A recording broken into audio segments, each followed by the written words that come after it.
Depending how far I get today, there'll be 1 to 3 handouts.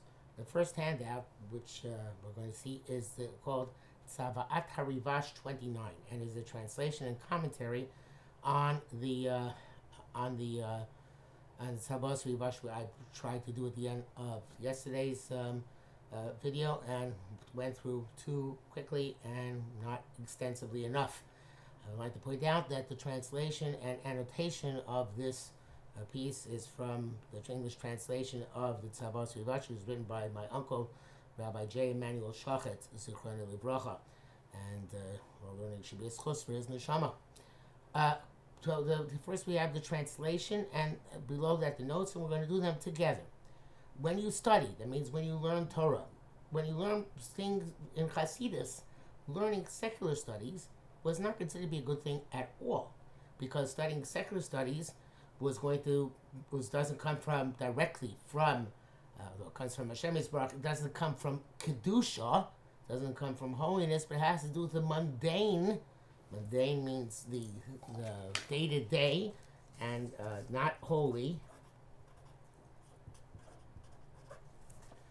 Mundane, mundane, aspects of this world, and therefore it doesn't connect you with Hakadosh Baruch Hu directly, maybe even indirectly. According to some sources of Chassidus, it even connects you with the other side, meaning with the Yetzer Hara or the Satan. So when you study, means studying Torah. You pause briefly every hour, as my uncle writes in the bottom. Every hour is not necessarily to be taken literally. There's a typical expression for every so often. To attach yourself unto God, may He be blessed. That's the Vekus. And as you see in the note, this paragraph explaining the next one is no doubt one of the crucial statements in Tzava'at Harivash. It offers a succinct declaration of the unique nature of Hasidism and the difference between it and its opponents, the Misnagdim.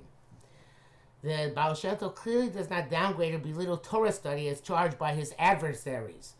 But that's what the adversaries would say. The Misnagdim would say that this is belittling Torah study, not belittling and putting it down, but diminishing its importance. He places Torah study into context. The ultimate goal of religious life is dveikus, attachment to and communion. That means to be cognizant of and even to connect as if there's a dialogue back and forth between you and Hashem. The halachic proof text of this principle is in the Talmudic passage relating that the pious of old, that's called the Hasidim Rishonim, they're mentioned in the Gemara, spend an hour on each of the daily 3 prayers, also an hour preparing for each prayer in order to focus their heart to their Father in heaven, and an additional hour after each prayer to extend the communion with God beyond the prayer itself.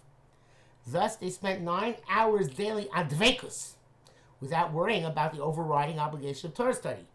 For the goal of wisdom, in other words, the principal purpose of Torah studies, I should say studies, not studied, is teshuvah, return to and communion with God and good deeds. Rashi, that it be with teshuvah and good deeds, that's whatever. That's the Gemara itself asked the question, what happened to learning? If they're diving 9 hours, they would have to learning. So the Gemara says, "Mitoch shayu chasidim torosan mishtameres aleihem," because they were so pious, because they were such great chasidim, the Torah they had learnt was preserved within them. So the implication of that, obviously, is that earlier in life they had learnt much more than they davened, and they reached such a high madrega in Torah that now they were able to focus much more on davening because they already had amassed a great amount of knowledge. But from the Baal Shem Tov's perspective, even a person who has not learned that much Torah should focus on dveikus, not on the learning. Okay, the precept, that means the principle of authentic dveikus with fear and love of God, is superior to the precept of Torah study and takes precedence to it. Means it comes first in importance. As written, the beginning of wisdom is fear of God. You say that every day. Reishis chachma yiras Hashem. As stated, etc. We're going to skip the rest of this note. So the next note says, even then, even back in the text, it's even so you must study. Notwithstanding the primary goal of Vegas, that is not override obligation to study Torah for the reason explained in the next paragraphs. Okay, we're going to get to that. For in the back to the text, in the midst of study, it is impossible to cleave. That means to be dovik unto God. Blessed be He. Why is that so? Let's see note 4. Torah study is not a superficial utterance of words. It requires concentration on the content of the subject matter to the point of full understanding, requiring yedias haTorah, knowledge of Torah. It's practically impossible to do so when simultaneously concentrating on dveikus. See section 30 below. When studying Torah, you must concentrate on the subject matter. Man thus faces a dilemma. Should he pursue meaningful study within its unavoidable interruption of dveikus, or focus on dveikus at the expense of study and yedias haTorah? Baal Shem Tov's answer is an unequivocal, means there's no question about it. You must study. Now, there are several reasons for that. There's one given here, which is nonetheless one, back to the text, nonetheless one must study because Torah furbishes the soul. Furbishes is a strange word. It's an obscure word. It means to shine and polish the soul. And as a tree of life, those who hold fast to it. If you do not study, your dveikus will cease. It says here, note 5. A boor cannot be fearful of sin, and an unlearned person cannot be a chassid, a pious person who acts beyond the minimal letter of the law. The lack of Torah knowledge precludes, means it prevents the possibility of authentic dveikus. By not studying Torah, therefore, one loses out on both the basic precept of Torah knowledge and dveikus. As for the pious of old, like we said before, the Gemara says, they spent so much time on prayer and dveikus because they already studied, already knew the whole Torah. This follows in the Talmud statement that by virtue of their saying this, the Torah was preserved. Unlike us, they did not need to spend more time on reviewing to ensure that they will not forget what they had learned. Their piety and dveikus not exempt them from the precept of Torah study, but from the normative obligation, means the obligation for other people, of continuous Torah study in accordance with the halachic principle that when preoccupied with one mitzvah, one is exempt from another mitzvah. Thus, they continue their studies in the time left to them beyond the 9 hours devoted to prayer and dveikus. Okay, I'd like to point out, my uncle here makes a very nice point, but I don't think it's what the Baal Shem Tov is saying. What the Baal Shem Tov is actually saying is that what explained elsewhere by other chassid sources, perhaps about Baal Shem Tov himself, I don't recall if it is that every Aver, the Ramach Avarim B'Shasag Yidim, there are 248 limbs and 365 sinews, that means nerves, in the body. And each one has, corresponds to the 200, the mitzvahs, the limbs correspond to 248 mitzvahs asay, and the sinews to the 365 mitzvahs los asay. And each limb and each sinew has a mitzvah which gives it its spiritual life force.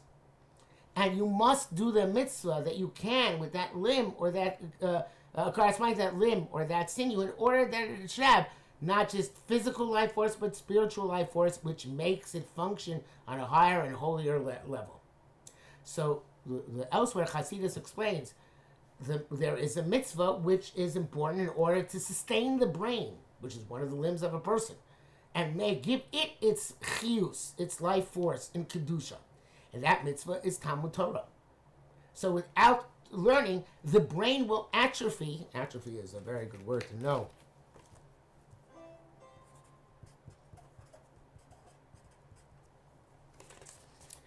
Atrophy means to become hard and tough and not functional.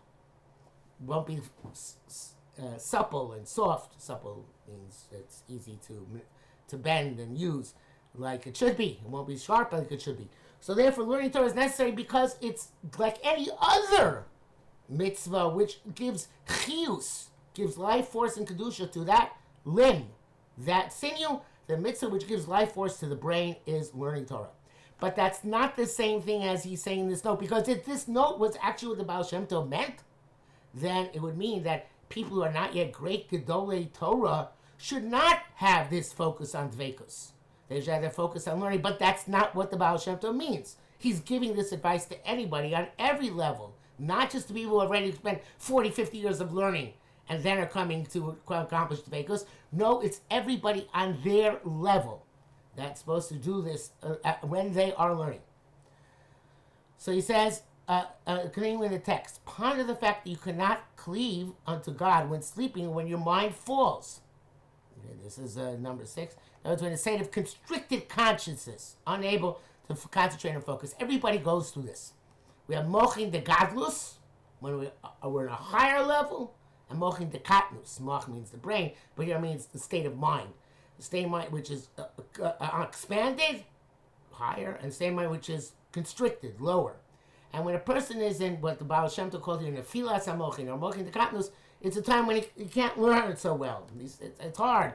He's feeling morose, depressed, or he's too tired, too distracted, too many things going on. So then, that's the place where you can't focus on the dveikos as much. Okay, there are times when dveikos is difficult to accomplish. So learning Torah, he says, is certainly, again, back to text, the time of Torah study is not, then certainly not inferior to those conditions, which is a stunning statement, because that means that sometimes learning Torah is, relative to dveikos, the equivalent of not being able to do dveikos. The pursuit of dveikos cannot be an excuse not to study Torah. It is a fact reality that in any case there are times when the act of dveikos is precluded, prevented, such as when the mind falls. In other words, one is unable to concentrate and focus the mind or when asleep. It is absurd to argue that Torah study is inferior to those states of being. When studying Torah, at least one fulfills the precept of Talmud Torah, the precept of acquiring Yedias Torah, which is the very foundation of religious life, of following God's will, without which there is no authentic dveikos. Thus, you must study. Moreover, when the mind is not preoccupied with thoughts of Torah, one is not in a state of dveikos, and the mind be filled with meaningless, dvarim betalim, idle matters, or even sinful thoughts. That the failure to study Torah is one of the 4 primary causes of spiritual corruption. So there, back to the text. Nonetheless, you must consider at all times attachment to the blessed Creator as stated above. So he says in the footnote, in view of the above, it is clear that Torah study is absolutely essential. Full sense of Talmud Torah is equivalent to all the commandments. I did not see that. My uncle sees, I think, is trying to make the Baal Shem Tov more mainstream, but that's not what I saw. I don't know if you saw that. I didn't. Nonetheless, every so often one must remind himself that its pursuit is a command of God, which is part of the service of God and communion with God. And then he says, see below number 54. I don't think that's important for us right now, but so 54 is it's short. It just says there, a person learns he's supposed to take time out every so often to think about a Kodesh Baruch Hu in front of whom he's learning. Because sometimes when you're learning, you distance yourself from a Kodesh Baruch Hu. And therefore you have to bring yourself back to that focus, which means taking out the time to dveikos. Or at frequent intervals. Okay, so I hope this is more clear than when I said it yesterday very quickly. That this is very different than what the Misnagdim hold. Misnagdim hold is bittul Torah to think about a Kodesh Baruch Hu during learning. The learning itself connects you to HaKadosh Baruch Hu to the extent that it does, which is a very, according to Misnagdim, extremely high extent, even if it's not conscious and aware. And to take out time for it would be bittul Torah and diminishing my accomplishment of shleimus. That's the first handout. The second handout will start. I don't know if we're going to finish it today, but we'll certainly, we won't finish it today, but we certainly should start it. And the second handout is the one which says the Baal Shem Tov, a brief biography. There's a third handout which we'll get to tomorrow. And this is a brief biography of the Baal Shem Tov, as it says. And you should read the whole thing and summarize the whole thing. I'm not going to read and summarize the whole thing. You should read it and summarize it all. But it said basically it goes to the Chemnitsky massacres, the pogroms that we spoke about, and the Shabtai Tzvi incident, which we spoke about. And then it says how people were after that ignorant and they were depressed. It doesn't say depressed here, I think, but in any event, it says that they're largely ignorant yet pious and devoted Jews who were for the most part neglected and scorned by the learned elite, the Talmudists, which later became the Misnagdim. A rift developed between the learned and unlearned Jews to the point that in many towns the two groups prayed at separate synagogues. There was like the Schneider Shul, the Taylor Shul, or the every group had its own shul, the simple people, and then there was the elite in the base of Edrich. Against the probably troubling backdrop, there were the parents of Baal Shem Tov, Eliezer and Sarah. And Eliezer, according to the lore of Hasidus, was a member of the group of hidden tzaddikim. and they gave birth to their only child in their old age in 1698. Now, this is the first, perhaps, legend about the Baal Shem Tov. How then there's an elaborate story about how his parents had no kids, and there was this miracle, that miracle involved in the birth. And a couple of you asked me yesterday, are these stories true? You asked me about the story with the flute, if it's true. You asked me, this story also can ask me if it's true. So there's a story there's a book which was put out very early called the Shivchei HaBesht. Shivchei HaBesht was the first attempt at a biography of the Baal Shem Tov. Only most of it is about miraculous occurrences, not strict facts necessarily, but legends and amazing wonders which happened around the Baal Shem Tov and were done by the Baal Shem Tov. So there's this saying among Hasidim, and it's an important saying to remember, which is, if you believe all the stories about the Baal Shem Tov, you're a fool. But if you don't believe they could have happened, you're not bikores.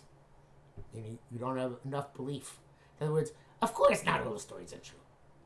But they could have happened because he was such a holy man that at least some of them are true, and even those which aren't true certainly are something about Shem Tov could have done. Now let's bring the story about the flute. We don't know if it's true, but Hasidic stories are not meant to tell truth, so to speak. They're meant to teach lessons. And they should be taken therefore as a mashal. And perhaps it happened, perhaps it didn't happen. But again, even if it didn't happen, it could have happened, because that's what Hasidus believes. And a story is meant to teach us what Hasidus believes about the power of a simple Jew. So therefore that story has its basic truth to it, even if the circumstances are not 100% true, or even they never occurred. Because that's not the point of the story. It's not history. It's teaching the ideas of Hasidus. Okay, so this child who was born in 1698 was Yisrael, the Baal Shem Tov. And that goes through his childhood. His parents died young, and he was adopted as a young orphan and would wander to the fields in the forest, and he would meditate. Means he would think a lot about Hashem and the creation. And eventually he came to meet a saintly man in the forest, and they studied together. And eventually he became a assistant teacher, a melamed, and he was very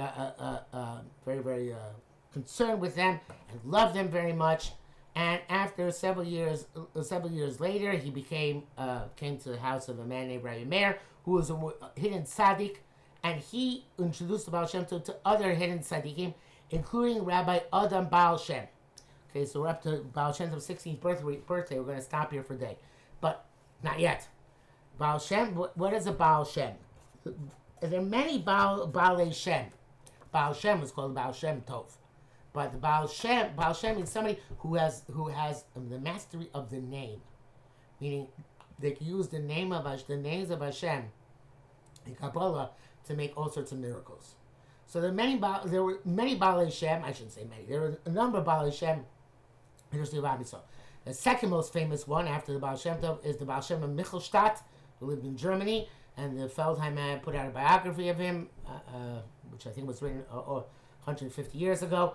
And he also used the Shemos of Hashem to make miracles. But the idea of a Baal Shem is somebody who uses the name of God to do miraculous things, which have to be done, which they feel should be done in the world. But the Baal Shem Tov, it's a play on words, because Shem Tov also means a good name. And as Gemara and Chazal say, Keser Shem Tov Ole Al Kulam. The crown of good name is superior to all the other crowns, the crown of Torah, the crown of Kahuna. And so too, the name of one of the Sfarim compiled for the Baal Shem Tov saying is this Keser Shem Tov. So as a play on words, he was the Baal Shem, but he's also a Baal Shem Tov. And that's how he became known. In short, he's called the Besht. The Besht means is the shortening of the words Baal Shem Tov. And that's why he's called the Besht. Okay, so we'll continue tomorrow from his 16th birthday with this handout. Then we'll go on to the next handout and continue learning about Hasidus and the opposites. It's not good.